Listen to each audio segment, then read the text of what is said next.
सो हे hi hello guys. Hopefully आप लोग ठीक ही होंगे। तो चलिए हम अपनी स्टोरी अनु की मोहब्बत को स्टार्ट करते हैं। स्टार्ट करने के पहले जान लेते हैं कि लास्ट पार्ट में क्या हुआ था। तो यहाँ आर्य और रिद्धि जब पार्टी हॉल में आते हैं, यहाँ उन्हें पता चलता है कि ये उनके लिए सरप्राइज़ था और सारे घर वालों ने मिलकर उनके लिए सरप्राइज प्लान किया हुआ था। यहाँ माहिरा रिद्धि आर्य को वहाँ की देती है और कहती है कि अब इतने दिनों बाद मिले हो तो जाओ अपने गिले शिकवे दूर करो, और ऐसा बोल के वो वहाँ से चली जाती हैं। अब इसके आगे रिद्धि तो शर्माती हुई चुपचाप खड़ी थी। उसे समझ नहीं आ रहा था कि वो कैसे रिएक्ट करे। उसने अपनी नज़र शर्म से झुकाए हुए थी। उसने ऐसे ही अपनी गर्दन हाँ मिलाई और आर्य के पीछे पीछे चलने लगी। आर्य ने उसका एक हाथ अपने हाथ में लिया और फिर उसे अपने साथ लेकर चलने लगी। आर्य और रिद्धि दोनों की धड़कनें इतनी तेज थी कि पूछो मत। उस रूम की तरफ वो बढ़ रहे थे जो मायरा और राहुल ने उन दोनों के लिए बुक किया हुआ था। वो दोनों इस वक्त बहुत ज़्यादा नर्वस महसूस कर रहे थे।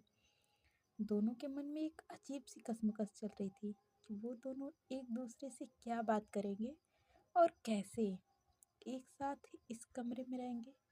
हालांकि वो दोनों पार्टनर्स थे और उन दोनों का एक दूसरे पर पूरा हक था, लेकिन फिर भी इतने सालों से एक दूसरे को ना मिले थे और ना ही एक दूसरे को पूरी तरह से अपना पाए थे। एक अनकही और अनजानी सी झिझक दोनों के बीच में थी। अपनी अपनी सोचों में डूबे हुए धीरे धीरे करके वो रूम के पास जाते हैं। दोनों की ही धड़कनें कुछ ज़्यादा ही बढ़ी हुई थी और ज़ोर से शोर कर रही थी। उनका शोर इतना ज़्यादा था कि वो एक दूसरे को सुनाई दे रहा था। आर्य ने अपनी बढ़ती हुई धड़कनों पे काबू किया और की से दरवाज़ा खोला।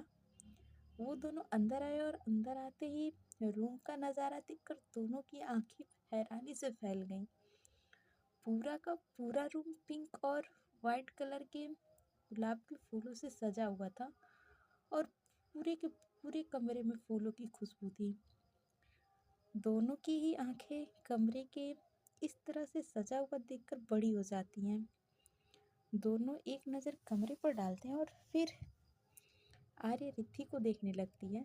जब रिद्धि को आर्य की नज़रों की तपिश खुद पे महसूस होती है तो वो शर्माकर अपनी नज़रें झुका लेती है। रिद्धि से वहाँ खड़ा रहना भी मुश्किल हो जाता है, तो वो बालकनी की तरफ चली जाती है। जैसे वो बालकनी का दरवाज़ा खोलती है तो देखती है बाहर बहुत जोरों की बारिश हो रही थी।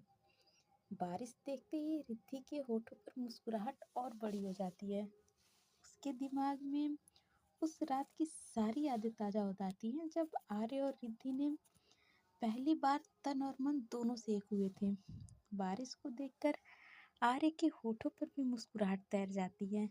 वो रिद्धि के पास जाती है और पीछे से उसे अपनी बाहों में भर के कहती है, मिसेस कपूर क्या देख रही हो? जिस पर रिद्धि भी शर्म के मारे आर्य की बाहों में सिमट जाती है और कहती है, आपको याद है वो बारिश की रात? जिस पर आर्य मुस्कुराते हुए उसके कंधे पर अपने होठ रख देती है और कहती है, वो रात भी याद है और उस रात क्या हुआ था वो भी याद है। और फिर अपनी ज़िंदगी की सबसे हसीन रात को भला कौन भूल सकता है।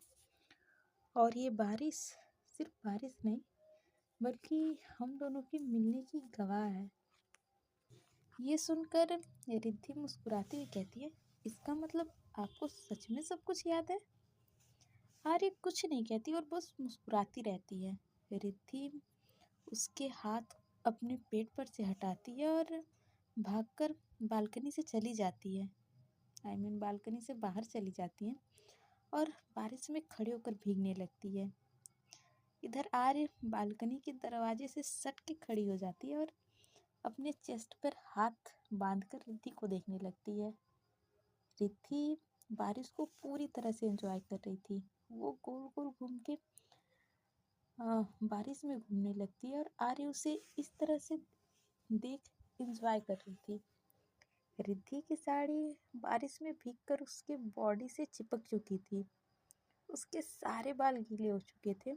उसके लंबे बालों से पानी टपक कर उसकी कमर भिगो रहा था, जो कि आर्य को पागल बना रहा था। लगभग आधे घंटे तक रिद्धि बारिश में भीगती रहती है और जब आर्य को लगता है कि इससे ज़्यादा बारिश में भीगना उसकी तबीयत के लिए ठीक नहीं है, तो वो रिद्धि को आवाज़ लगाती है, मिसेस कपूर अंदर आइए, बहुत देर हो गई है आपको बारिश में भीगते हुए। अगर और ज़्यादा भीगोगी तो बीमार हो जाओगी। रिद्धि बारिश में खड़े होकर उससे हाथ हिलाकर खुद के पास आने का इशारा करती है और जोर से कहती है, नहीं, मैं नहीं आ रही, मुझे कुछ नहीं होगा। और आप वहाँ खड़े खड़े क्या कर रहे हो? आप भी आइए ना, देखिए कितनी अच्छी बारिश हो रही है, कितना प्यारा रोमांटिक मौसम है, सब कुछ कितना खूबसूरत लग रहा है ना?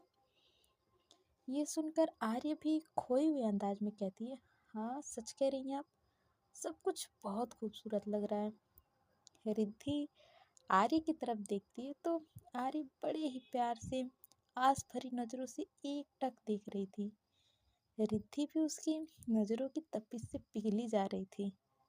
वो खुद घूमना बंद करके एक जगह खड़ी हो जाती है और धीरे धीरे कदमों से अंदर की तरफ आने लगती है।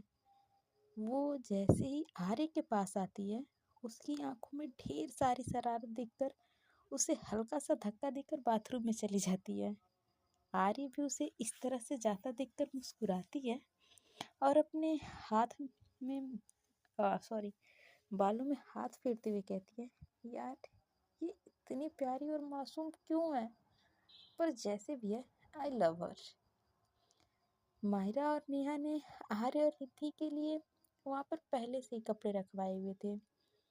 रिद्धि वॉशरूम में जाकर अपने गीले कपड़ों को चेंज करती है और जैसे ही बाथरूम से बाहर आती है तो सामने बैठे आर्य पे उसकी नज़र जाती है, जिसकी नज़रें पहले से ही उस पर टिकी हुई थी। आर्य की इंटेंसिटी भरी नज़रों के बंधन में जकड़ी रिद्धि वहीं बाथरूम के दरवाजे पे ही खड़ी रह जाती है और आर्य उसकी तरफ धीरे धीरे चल के आती है। आर्य उसके पास जाती है तो रिद्धि साइड से निकल के जाने लगती है, लेकिन आर्य झट से उसका हाथ पकड़ लेती है और कहती है, कहाँ जा रही हैं मिसेस कपूर? रिद्धि आर्य की तरफ नहीं पलटती है। वो अब भी उसकी तरफ पीठ करके ही खड़ी रहती है और हकलाते हुए कहती है, नहीं, कहीं कहीं तो नहीं जा रही मैं भला कहाँ जाऊंगी?" ये सुनकर आर्य रिद्धि के सामने आती है और उसके करीब आते हुए कहती है, तुम्हें मुझसे डर लग रहा है मिसेस कपूर? आर्य की ये बात सुनकर रिद्धि की झुकी हुई निगाहें झट से उठ जाती हैं और आर्य की गहरी निगाहों से जा उलझती हैं। वो उसकी आंखों में आंखें डालकर कहती है, नहीं तो, बिल्कुल नहीं, आपसे कैसा डर, मैं आपसे भला क्यों डरूंगी? ये कहकर वो वो एक बार फिर से अपनी गर्दन झुका लेती है। ये सुनकर आर्य के होठों पर मुस्कुराहट आ जाती है और वो उसकी चिन पर अपनी उंगली लगाकर उसके फेस को ऊपर करती है और उसकी आंखों में देखते हुए कहती है, तो फिर आप हकला क्यों नहीं है? ये सुनकर रिद्धि उससे नजरें चुराने लगती है और कहती है, आप कुछ ज्यादा सोच रहे हो और जैसा आप सोच रहे हो ना, ऐसा कुछ भी नहीं है।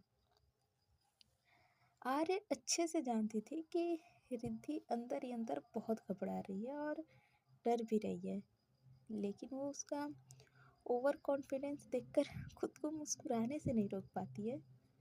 उसकी मुस्कुराहट रिद्धि को इस तरह से परेशान देखकर और ज़्यादा बढ़ जाती है। रिद्धि ठंड और आर्य की करीबी दोनों की वजह से हल्की हल्की कांप रही थी। उसके बालों से निकलकर पानी की बूंदें उसकी गर्दन को छू रही थी तो वहीं आर्य का गला सूख रहा था। रिद्धि की फड़फड़ाती पलकें, हिलते डुलते होठ, कांपती बॉडी, सब कुछ आर्य को उसके होश खोने के लिए आमंत्रित कर रही थी। वो धीरे धीरे करके उसके और करीब आती है और उसकी कमर में अपना हाथ लपेट के झटके से उसे खुद के सीने से सटा लेती है और उसके ठंडे ठंडे होठों पर अपने सुलगते हुए होठ रख देती है। रिद्धि भी उसे कस के पकड़ लेती है। इतनी देर बारिश में भीगकर आर्य की होठों की गर्माहट से उसे बहुत अच्छा लग रहा था। रिद्धि के बॉडी को भी गर्मी मिल रही थी जो कि आर्य की बॉडी से बखूबी पूरी हो रही थी। दोनों की आंखें बंद थी और दोनों एक दूसरे को महसूस कर रहे थे। थोड़ी देर बाद दोनों की सांसें उखड़ने लगती हैं तो आर्य उससे दूर होती है और रिद्धि को अपनी गहरी नज़रों से देखने लगती है। रिद्धि की आंखें अब भी बंद थी और उसकी बंद आंखों में अब भी शर्म थे जिन्हें आर्य भी बड़े प्यार से देख रही थी। उसे यूं शर्म से लाल हुई रिद्धि बहुत प्यारी लग रही थी। आर्य तो बड़े ध्यान से उसके चेहरे की लाली और फोrehead पर आई हुई पसीनों की बूंदें और उसकी बढ़ती हुई सांसों को कंट्रोल करने की जद्दोजहद में लगे उसके खुलते बंद होते होठों को देख रही थी। इस वक्त इतनी मासूम लग रही थी कि आर्य उसकी मासूमियत में खोती ही जा रही थी। वो एक बार फिर उसके करीब होती है और अपना हाथ उसके सर के पीछे ले जाकर उसके फेस को अपने करीब करते हुए उसके होठों पर फिर से अपने होठ रख देती है और उन्हें अपनी गिरफ्त में ले लेती है। रिद्धि की आंखें जो अब तक बंद थी वो झटके से खुल जाती हैं। वो तो अब तक खुद को नॉर्मल भी नहीं कर पाई थी। उसके पूरी बॉडी में एक सिहरन सी दौड़ जाती है और वो कसकर फिर से आर्य को पकड़ लेती है। थोड़ी देर बाद वो दोनों एक दूसरे से दूर होते हैं और रिद्धि उससे नज़रें चुराते हुए कहती है, मुझे बहुत नींद आ रही है यार। ये कहकर वो जाने लगती है तो आर्य एक बार फिर से उसका हाथ पकड़ लेती है और कहती है, इतने सालों बाद भी तुम नहीं बदली रिद्धि। रिद्धि पलटकर आर्य की तरफ नासमझी से देखने लगती है तो आर्य कहती है, तुम पहले भी ऐसी ही थी और आज भी ऐसी ही हो। रिद्धि बोलती है, मैं कुछ समझी नहीं आर्य। आर्य मुस्कुराते हुए कहती है, तुम पहले भी नासमझ थी और आज भी नासमझ हो। रिद्धि फिर से अपने पहले वाले रूप में आते हुए कहती है, जी नहीं, ये आपकी गलतफहमी है कि मैं अब भी नासमझ हूँ। पहले मुझे कुछ समझ नहीं आता था लेकिन अब मुझे सब समझ आता है और मैं बहुत समझदार हो गई हूँ। वो बात अलग है कि आप मुझे अब भी कुछ नहीं समझते हो। रिद्धि अपनी कहती हुई बातों के जाल में फंस चुकी थी लेकिन उसे इस बात का अंदाजा ही नहीं था कि आर्य उसे शरारत से देखते हुए कहती है, अच्छा तो तुम बहुत समझदार हो गई हो।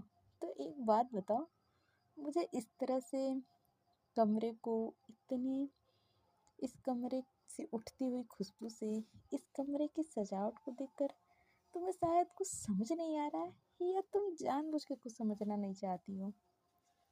ये सुनकर रिद्धि अपनी नजरें झुकाकर अपने दांतों से अपने निचले होठ को दबा लेती है तो आर्य उसके करीब आकर कहती है, तुम क्या चाहती हो कि तुम्हारे दोस्तों की मेहनत खराब हो जाए?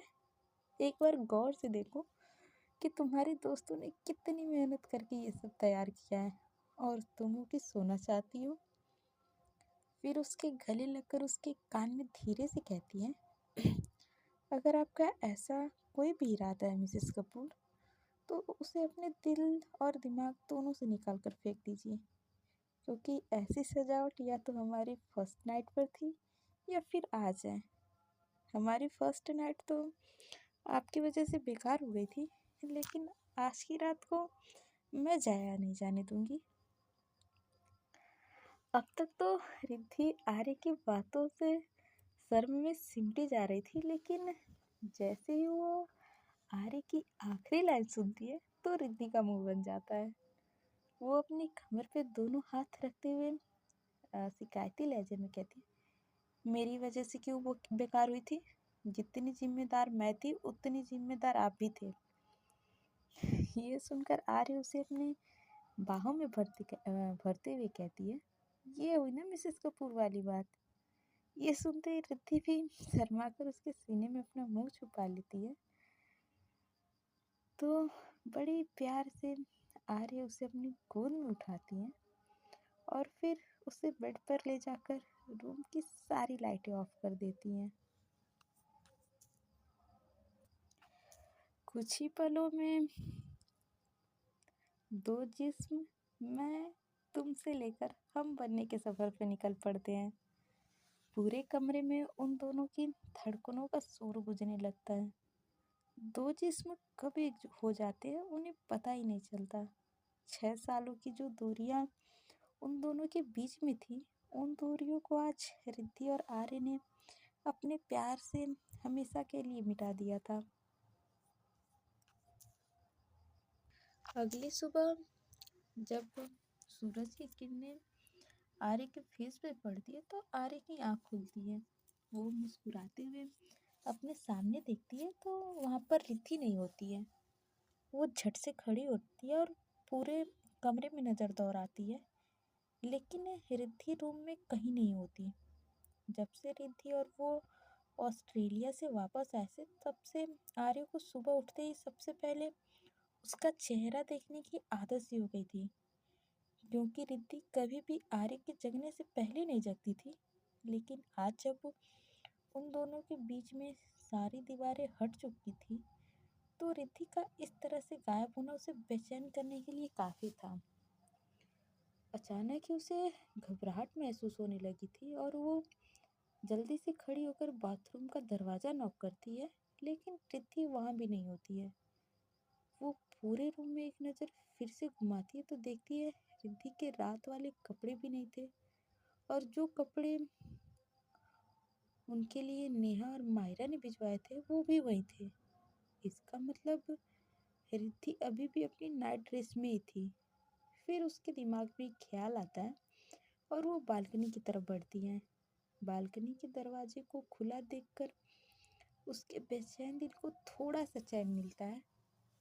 वो बालकनी में आती है तो देखती है रिद्धि वहाँ एक कुर्सी पर बैठी हुई अपने मोबाइल को देखते हुए कुछ सोच रही है। रिद्धि को इतना खामोश बैठा देखकर आर्य समझ जाती है कि उसके दिलो दिमाग में कुछ ना कुछ तो चल रहा है, लेकिन उसे सही सलामत देखकर उसे एक सुकून भी मिलता है। आर्य चुपके से उसके पास जाती है और पीछे से उसके गले में अपनी बाहें डालकर उसके सिर को चूमते हुए कहती है, good morning Mrs Kapoor. Riddhi भी अपने हाथ को उसके हाथ में लेकर अपने होठों पर लगाती है और कहती है, गुड मॉर्निंग।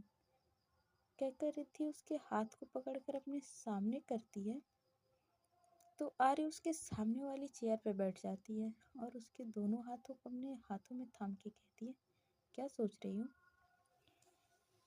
रिद्धि अपना फोन नीचे रखते हुए अपने होठों पर झूठी मुस्कुराहट सजा के बोलती है, कुछ खास नहीं।